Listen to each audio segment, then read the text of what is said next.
এসো দাদু এসো। এরা সব তোমার সঙ্গে দেখা করতে এসেছেন। এরা খুব ভালো লোক। দেখো তোমার জন্য কি নিয়ে এসেছে। তুমি তো খুব সাহসী ছেলে, তাই তোমাকে এটা দিলাম। বাহ, দেখো এর মধ্যে কি আছে। পিস্তল।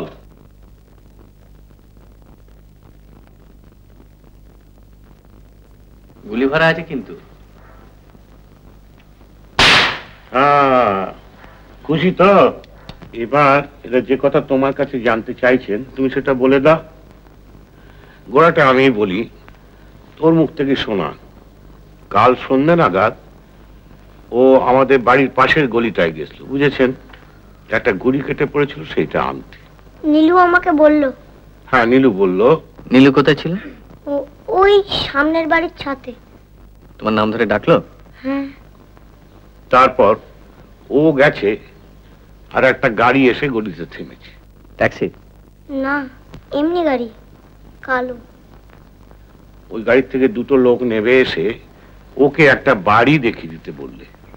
ফটিকদের বাড়ি। লোক দুটোকে দেখতে কিরকম? দাড়ি ছিল। দুজনেরই?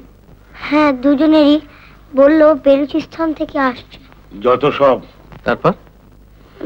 তারপর আমার মুখটা চেপে দিয়ে চোখটা বেঁধে দিয়ে একটা বাড়িতে নিয়ে গেল। তারপর বলল সোনার কেল্লা কোথায়। আমি বললাম আমি জানি না, মুকুল জানে। তখন বলল তোমার নাম কি? আমি বললাম আমার নামও মুকুল। তখন বলল মিস্টেক মিস্টেক। তারপর বলল ও অন্য মুকুল কোথায়? আমি বললাম ও চলে গেছে। বলল কোথায়? আমি বললাম জয়পুর। জয়পুর বললে? না না, যোধপুর যোধপুর। তারপর আমাকে এক গ্লাস দুধ খেতে দিল। আমি বললাম আমি তখন দুধ খাই না। আমাকে জোর করে হাঁ করিয়ে দুধ খাইয়ে দিল। তারপর আমার ভীষণ ঘুম পেল।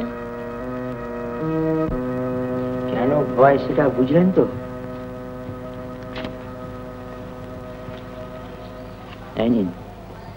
এটা ডাক্তার হাজরারই ভিজিটিং কার্ড। আমি এর পেছনে 2 লাইন লিখে দিয়েছি। বাহ, খুব বুদ্ধিমানের কাজ করেছেন। আর টেলিগ্রাম? আপনি তো বলেই খালাস। এ কি আমার দ্বারা হতো? কিবার কি সিটি কলেজের এক ইংরেজির প্রফেসর এসে পড়লেন দোকানে। আপনি কিন্তু গিয়েই আমাকে একটা তার করে দেবেন। নিশ্চয়ই।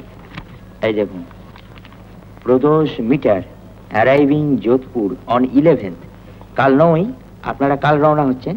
কাজেই arriving Jodhpur on 11th to ensure Mukul's safety against possible criminal activity.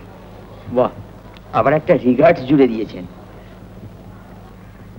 7 number of 8 number platform से 9:35 पर शूटिंग। 7 नंबर ऑफ तूफान एक्सप्रेस 8 नंबर प्लेटफॉर्म से 9:35 पर शूटिंग।